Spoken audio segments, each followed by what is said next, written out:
Hello friends, welcome to our YouTube channel learn with mnemonics. आज हम लोग जो ब्रिटिश पीरियड में एजुकेशन का जो डेवलपमेंट था वो देखेंगे। Educational development during British period. Mnemonics देख लेते हैं।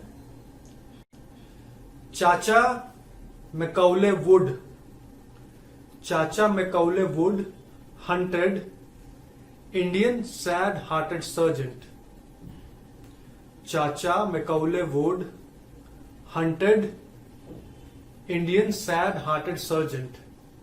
समझिए, चाचा मैकॉले वुड एक कोई आदमी है जो कि हंट किया, मारा इंडियन सैड हार्टेड, कोई दुखी हार्टेड सर्जेंट को उसने मार दिया। इसको याद रखना है। जो एक्चुअल इवेंट्स है वो ये है। चाचा से है चार्टर एक्ट 1813, मैकॉले से मैकॉलेज मिनट 1835, वुड से वुड डिस्पैच 1854, चाचा मैकॉले वुड हंटेड से हंटर कमीशन 1882-83, इंडियन से इंडियन यूनिवर्सिटीज एक्ट 1904, सैड से सैडलर कमीशन 1917-19, हार्टेड से हार्टॉग कमिटी 1929 और सर्जेंट से सर्जेंट प्लान 1944। तो ये निमोनिक से एक तरह से सारा जो मेजर इवेंट्स था, जो मेजर कमिटीज थे, कमीशंस थे, जो डेवलपमेंट के लिए काम किए थे, वो सारे हो जाते हैं।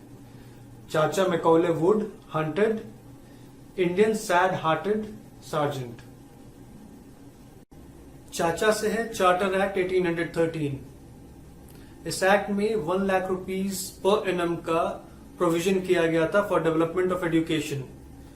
इंडिया के लोगों का नॉलेज बढ़े, लिटरेचर को बढ़ावा दिया जाए, इसके लिए 1 लाख रुपए सैंक्शन किया गया। बट 1823 तक 1 रुपया भी खर्चा नहीं गया, क्योंकि लोग अभी भी कंफ्यूज थे। कोई आम सहमति नहीं बन पाई थी कि इस पैसे को किस डायरेक्शन में खर्च करना है। 1813 के चार्टर एक्ट से पहले भी company financial grants, financial aid education के लिए मिशनरीज को देती थी।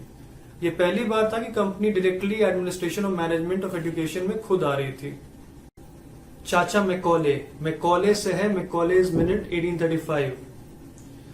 ओरिएंटलिस्ट एंग्लिसिस्ट कंट्रोवर्सी चला था। ओरिएंटल एशियन कल्चर के लोगों को के सोसाइटीज को बोलते हैं ओरिएंटल कल्चर है। ऑक्सीडेंटल वेस्टर्न सोसाइटीज को के लिए यूज किया जाता है। बट यहाँ पे क्योंकि सिर्फ इंग्लैंड से डील कर रहे हैं, एंग्लिसिस्ट वर्ड यूज किया गया है। ओरिएंटलिस्ट एंग्लिसिस्ट कंट्रोवर्सी था कि कैसे पढ़ाई को आगे बढ़ाना है, किस मीडियम से और क्या पढ़ाना है। ओरिएंटलिस्ट चाहते थे कि ट्रेडिशनल इंडियन लर्निंग पे फोकस किया जाए। वहीं एंग्लिसिस्ट का कहना था कि मॉडर्न स्टडीज की ही पढ़ाई होनी चाहिए, जो भी पैसा खर्च होना चाहिए मॉडर्न स्टडीज, मॉडर्न साइंसेस पे होना चाहिए। एंग्लिसिस्ट में भी 2 फैक्शन था। एक बोलता था कि मीडियम इंग्लिश होना चाहिए और दूसरा वर्नाकुलर के सपोर्ट में था। मैकॉले मिनट ने सारे रास्ते क्लियर कर दिए। उसने क्लियरली सपोर्ट किया Anglicist view with English medium alone. Downward filtration theory का कॉन्सेप्ट दिया गया। कुछ मिडिल क्लास और अपर क्लास लोगों को एजुकेशन दिया जाएगा और जो कि इन टर्न बाकी लोगों को एजुकेट करेंगे और इस तरह से एजुकेशन मासेस तक पहुंच पाएगा। मैकॉले का कहना था कि इस तरह एक ऐसा क्लास बनेगा जो कि ब्लड और कलर में तो इंडियन होगा, बट टेस्ट, ओपिनियन, इंटेलेक्ट और मोरल्स में वो इंग्लिश की तरह बिहेव करेंगे। चाचा मैकॉले वुड के वुड से है वुड्स डिस्पैच 1854। इसे Magna Carta of English education in India भी कहते हैं। ये एक बहुत ही कॉम्प्रिहेंसिव प्लान बनाया गया था भारत में एजुकेशन का विस्तार करने के लिए।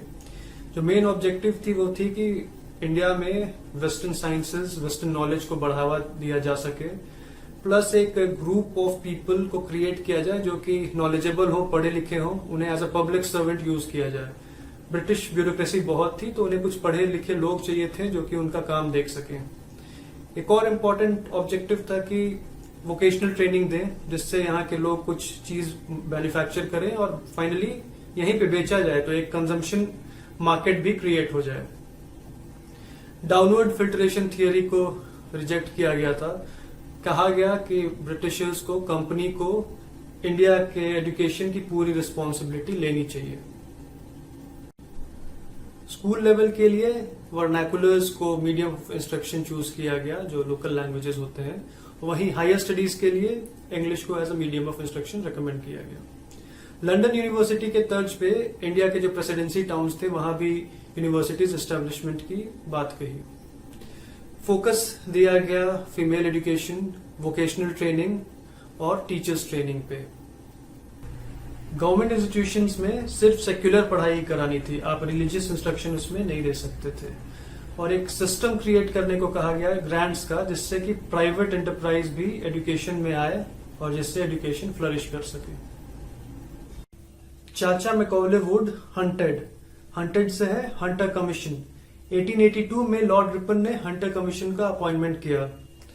1854 से लेके 1882 तक के पीरियड में जो डेवलपमेंट हुआ था उसी का एजुकेशन में उसी का रिव्यू करने के लिए कमीशन का अपॉइंटमेंट हुआ था। ये कमीशन अपने रिकमेंडेशन सिर्फ प्राइमरी और सेकेंडरी लेवल तक ही सीमित रखी। इसका प्राइमरी लेवल पे बहुत ज्यादा फोकस था। बोला कि प्राइमरी एजुकेशन में स्टेट को काफी ध्यान देना चाहिए और जो भी मीडियम ऑफ इंस्ट्रक्शन है वो सिर्फ वर्नाकुलर जो कि लोकल लैंग्वेज में ही करानी चाहिए। प्राइमरी एजुकेशन की कंट्रोल को डिस्ट्रिक्ट बोर्ड और म्युनिसिपल काउंसिल्स को देने की बात कही गई। वहीं सेकेंडरी एजुकेशन को दो पार्ट में डिवाइड किया गया, जो कि आपका हाई स्कूल लेवल होता है, literary and vocational. Literary course करके कोई यूनिवर्सिटी में जा सकता था और वोकेशनल कोर्स करके अपना कमर्शियल करियर बना सकता था। विमेन की जो पढ़ाई की बात थी, कहा गया कि प्रेसिडेंसी टाउन के बाहर तो बहुत ही खराब है और ऐसे भी कोई बहुत अच्छी नहीं है, तो उसके लिए रिकमेंडेशन किए गए कि उसमें कुछ इम्प्रूवमेंट हो। स्पेशल अटेंशन बोला गया कि मुस्लिम्स की पढ़ाई के लिए भी दी जानी चाहिए। हंटर कमेटी का जो मेजर रिकमेंडेशंस थे, मोस्ट ऑफ द रिकमेंडेशन को गवर्नमेंट ने मान लिया था। कहा जाता है कि अगले 20 साल में एजुकेशन में इंडिया में अच्छी बढ़ोतरी हुई थी। चाचा मैकॉले वुड हंटेड इंडियन से है इंडियन यूनिवर्सिटीज एक्ट 1904। 1902 में रैलिक कमीशन का स्थापना किया गया, जो कि यूनिवर्सिटीज के इम्प्रूवमेंट के लिए मेजर सजेस्ट करना था। जिसे ये स्कूल एजुकेशन के लिए नहीं था, ये हायर एजुकेशन के लिए था। इसी कमीशन के रिपोर्ट के बेस पे इंडियन यूनिवर्सिटीज एक्ट पास किया गया। इस एक्ट ने यूनिवर्सिटीज को एम्पावर किया कि वो खुद के स्टाफ इंक्लूडिंग टीचिंग स्टाफ को रिक्रूट कर सकते हैं। नंबर ऑफ फेलोज जो यूनिवर्सिटीज रखते थे उन्हें रिड्यूस किया गया, प्लस उनका टेन्योर भी रिड्यूस किया गया। पहले जो फेलो वहां से करते थे वो लाइफ टाइम मेंबरशिप रखते थे, बट उसे घटा के 5 या 6 साल कर दिया था। गवर्नमेंट के पास वीटो पावर दिया गया, कोई भी रेगुलेशन को रोकने का यूनिवर्सिटीज का या अमेंड करने का भी। प्राइवेट कॉलेज के लिए भी एफिलिएशन की जो कंडीशंस थी उसे स्ट्रिक्ट किया गया। 5 लाख पर एनम सैंक्शन किया गया यूनिवर्सिटीज के डेवलपमेंट के लिए, हायर स्टडीज के डेवलपमेंट के लिए। लॉर्ड कर्जन जो कि वाइसरॉय थे, उनका कहना था कि ये जो ग्रेटर कंट्रोल है यूनिवर्सिटीज के लिए वो वहां की क्वालिटी और एफिशिएंसी को इम्प्रूव करेगी, पढ़ाई में सुधार होगा। बट एक्चुअल रीजंस कुछ और ही थे। वो चाहते थे कि जो भी थोड़े बहुत लोग पढ़ रहे हैं उन्हें डिसिप्लिन किया जाए, जिससे वो गवर्नमेंट की तरफ लॉयल बने रहें। चाचा Macaulay wood hunted Indian sad hearted sergeant. Sad से है सैडलर कमीशन 1917 से 1919। इस कमीशन का स्थापना कैलकाटा यूनिवर्सिटीज के प्रॉब्लम्स को रिव्यू करने और सजेशन रिकमेंड करने के लिए किया गया था। इस कमीशन ने एंटायर जो एजुकेशनल फ्रेमवर्क है उसे रिव्यू किया और बताया कि अगर यूनिवर्सिटीज को इम्प्रूव करना है तो आपको नीचे इंटरमीडिएट लेवल पे, सेकेंडरी लेवल पे एजुकेशन को इम्प्रूव करना होगा। बोले कि 12 साल के पढ़ाई के लिए आप जो डायरेक्ट चले जा रहे हैं यूनिवर्सिटी में वो नहीं चलेगा, आपको 3 साल का इंटरमीडिएट कोर्स करके जाना होगा, जिसके लिए इंटरमीडिएट और सेकेंडरी बोर्ड भी सेटअप करने का प्रस्ताव रखा। सेंट्रलाइज्ड रेसिडेंशियल टीचिंग यूनिवर्सिटीज बनाने की बात कही गई, जैसे जेएनयू है, बीएचयू है, सेंट्रलाइज्ड है, रेसिडेंशियल है, एक ही जगह पे सारी पढ़ाई होती है। उन्हें ऑटोनॉमी देने की भी बात कही गई कि ऑटोनॉमी देना चाहिए, उनके डे टू डे वर्किंग में ज्यादा इंटरफेरेंस नहीं करना चाहिए। जो रेगुलेशंस भी बने उसमें भी फ्लेक्सिबिलिटी होनी चाहिए। टीचर्स एजुकेशन पे भी फोकस था और वुमेन एजुकेशन पे भी फोकस देना चाहिए। सैड हार्टेड सर्जेंट, हार्टेड से है हार्टॉग कमेटी 1929। इस कमेटी ने प्राइमरी एजुकेशन पे सबसे ज्यादा फोकस किया। कहा कि इसमें काफी वेस्टेजेस आ रहे हैं, काफी शिथिलता आ गई है, तो इसे इम्प्रूव करना जरूरी है। बोला कि मल्टीप्लिकेशन ऑफ स्कूल्स हो गए हैं, उसको कंसोलिडेट कीजिए, क्वालिटी अच्छी रहनी ज्यादा जरूरी है, बहुत ज्यादा क्वांटिटी से कोई खास फर्क नहीं पड़ेगा। वैसे ही बच्चों को प्रमोट करना चाहिए सेकेंडरी एजुकेशन में जो कि काबिल हो। बाकियों को इन्होंने सलाह दी कि 8th के बाद आप वोकेशनल कोर्सेज के लिए भेज दें। टीचर्स की क्वालिटी, उनके पे और वर्किंग कंडीशंस को भी इम्प्रूव करने की बात कही गई। टेक्निकल और कमर्शियल एजुकेशन पे भी जोर दिया गया जिससे अनएम्प्लॉयमेंट का प्रॉब्लम दूर हो सके। कमेटी की रिकमेंडेशंस पेपर पे ही रही क्योंकि उसी टाइम ग्रेट डिप्रेशन स्टार्ट हो चुका था और फंड्स के इशू थे। सैड हार्टेड सर्जेंट से है सर्जेंट प्लान 1944। इस प्लान का मेन ऑब्जेक्टिव था कि ये अगले 40 साल में इंडिया का जो एजुकेशन लेवल है उसको ब्रिटिश एजुकेशन लेवल तक ले जाएं और अगले 20 साल में एडल्ट इलिटरेसी को खत्म कर दे। पता नहीं जो ये पिछले 190 साल 200 साल में नहीं किए थे वो अब 1944 में क्यों सोच रहे थे। इसमें एजुकेशन को 4 पार्ट में डिवाइड किया गया था। एजुकेशनल जो डिविजन्स हैं, 3 से 6 साल को प्री प्राइमरी, फिर 6 से 11 को एलिमेंट्री, 11 से 17 हाई स्कूल और फिर उससे ऊपर यूनिवर्सिटी एजुकेशन। टीचर्स ट्रेनिंग पे फोकस दिया गया और फिजिकली और मेंटली हैंडीकैप्ड बच्चों के लिए भी प्रोविजन रखा गया। एम्प्लॉयमेंट ब्यूरोज की क्रिएशन की बात कही गई। फिजिकल एजुकेशन पे स्ट्रेस दिया गया और मदर टंग में हाई स्कूल लेवल पे पढ़ाने की बात कही गई। ये सब प्लान तो था बट इसके इम्प्लीमेंटेशन के लिए कोई मेथोडोलॉजी तैयार नहीं की गई थी। निमोनिक एक बार फिर से रिवाइज कर लेते हैं। चाचा Macaulay wood hunted Indian sad hearted sergeant. तो मेजर एजुकेशनल डेवलपमेंट जो ब्रिटिश पीरियड का था वो इससे कवर हो जाता है। 1813 के चार्टर एक्ट से पहले भी कुछ इंडिविजुअल एफर्ट्स द्वारा कुछ एजुकेशन के फील्ड में डेवलपमेंट किए गए थे। जैसे 1781 में कैलकाटा मदरसा का स्थापना किया गया था वॉरेन हेस्टिंग्स के हेल्प से। Warren Hasting governor general of Bengal. Main agenda था कि कुछ मुस्लिम लॉ ट्रेडिशंस की पढ़ाई की जाए। 1791 में संस्कृत कॉलेज की स्थापना की गई बनारस में with the help of Jonathan Duncan.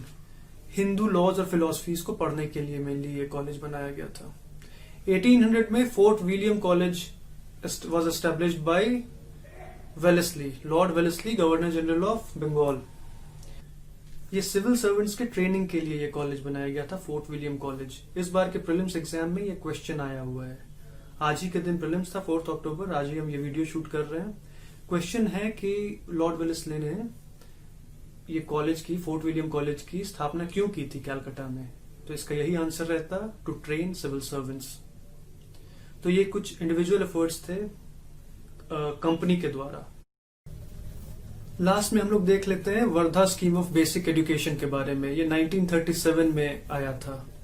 ये इंडियन एफर्ट था, ब्रिटिशर्स का नहीं, इंडियंस का एफर्ट था, जो 1937 में जब कांग्रेस मिनिस्ट्रीज बहुत सारे प्रोविंसेस में जीती थी तो उन्हें एजुकेशन में कुछ डेवलपमेंट करना था। मेन फिलॉसफी इसमें गांधी जी की थी। जो हरिजन में जो उनका वीकली पेपर था उसमें जो लिखते थे तो उनका एजुकेशन से मतलब होता था ओवरऑल डेवलपमेंट। तो उसी के बेस को लेके एक कमेटी फॉर्म की गई थी, डॉक्टर जाकिर हुसैन जिसके प्रेसिडेंट थे। वर्धा एजुकेशन कॉन्फ्रेंस हुई 1937 में ही। इसमें कुछ रेजोल्यूशंस लिए गए, जैसे कंपलसरी एंड यूनिवर्सल एजुकेशन जो कि फ्री था। Medium of instruction mother tongue में होना चाहिए। नॉर्थ इंडिया में है, हिंदी बेल्ट में है तो हिंदी, साउथ में है तो सदर्न लैंग्वेजेस, जो भी आपका मदर टंग हो। प्रोडक्टिव वर्क और मैनुअल वर्क पे भी फोकस होना चाहिए था, इसलिए हैंडीक्राफ्ट पे बहुत ज्यादा जोर दिया गया। और एक और पॉइंट थी कि जो एजुकेशन सिस्टम होना चाहिए उसमें से कुछ इनकम होना चाहिए जिससे टीचर्स को पेमेंट किया जा सके। जाहिर है कि फंड का इश्यूज था उस टाइम, तो मे बी इसलिए ये वाले प्रोविजन को भी महत्व दिया गया। जो कमेटी की रिपोर्ट आई वो जो रेजोल्यूशंस लिया गया था उसी के बेस पे थी। यूनिवर्सल फ्री एजुकेशन की बात कही गई। इंस्ट्रक्शन, मीडियम ऑफ इंस्ट्रक्शन जो था वो मदर टंग में होना चाहिए। क्राफ्ट सेंट्रिक आपका एजुकेशन होना चाहिए जिससे बहुत सारे स्किल्स भी बच्चे डेवलप कर लें। और ये एक सेल्फ सफिशिएंट एजुकेशन सिस्टम होना चाहिए। जो क्राफ्ट बना रहे हैं उसे आप सेल करके टीचर्स के फीस या और कुछ एजुकेशन में जिसका योगदान किया जा सके। तो ये वर्धा स्कीम थी जो जिसका करिकुलम फ्लेक्सिबल होना चाहिए था। तो ये पहला इंडियन इनिशिएटिव था, बट ये 1937 में लाया गया था। 47 में आजादी मिल गई, बीच का पीरियड काफी टर्बुलेंट था। तो ये फाइनली इंडिपेंडेंस के बाद ही इस पे जो काम हुआ वो हो पाया, और बहुत ज्यादा नहीं हो पाया क्योंकि अभी का एजुकेशन सिस्टम हमारे इस सिस्टम से काफी डिफरेंट है। तो ये था education development during British India. अगर आपको ये वीडियो अच्छा लगा तो प्लीज लाइक एंड सब्सक्राइब करें। पढ़ते रहिए।